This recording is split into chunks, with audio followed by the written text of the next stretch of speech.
On the eve of the biggest meeting of her prime ministership, Jacinda Ardern says she will discuss the tensions in the Pacific with President Joe Biden. Political reporter Amelia Wade joins us now live from Washington, D.C. And Amelia, was this always the plan? Yeah, before Jacinda Ardern took off for America, it was going to be her mission to talk about trade, climate change and Ukraine. But China's plays in the Pacific this week have skyrocketed it up her agenda. Banding together to march at the monument. A bit of a boogie and paying their respects. Memorial Day at Washington, D.C. I came here to see my beautiful Capitol. I've never been to the Capitol. We're thanking those who gave their all, and that's important. It's just history. Well, history. And an historic day for New Zealand, at least, at the White House tomorrow.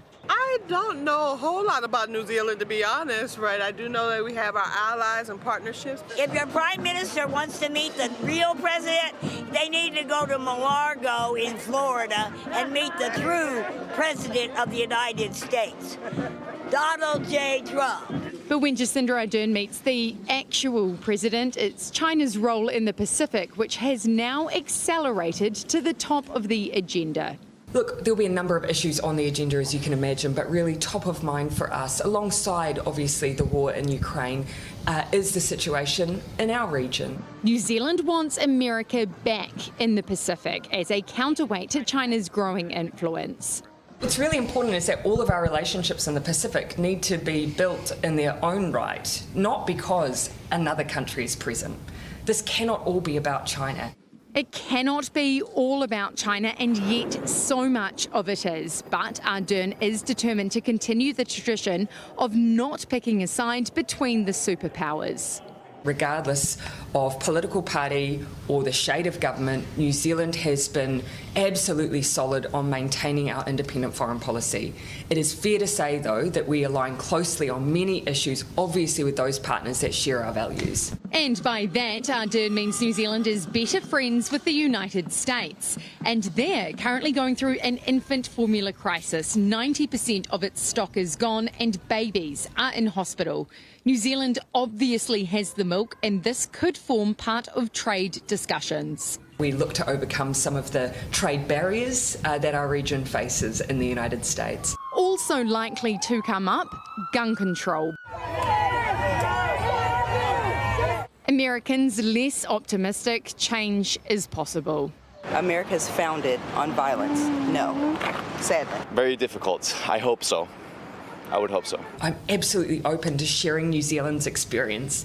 And it's just that, though, it's New Zealand's experience. New Zealand at the White House sharing its experience for the first time in almost a decade.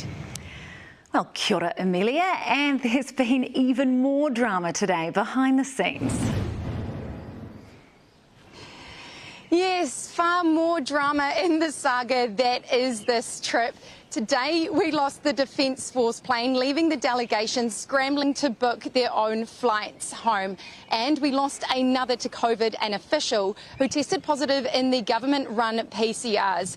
Besides, there is actually even room for more drama. Tomorrow we all have to pass rats to get into the White House, so more could go down at the 11th hour. But none of this will matter to the Prime Minister, none of this chaos, because she has had COVID. She is getting through the door and getting into that meeting.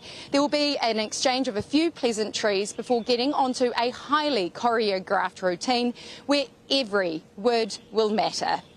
We look forward to hearing from that, and good luck with the rat tests.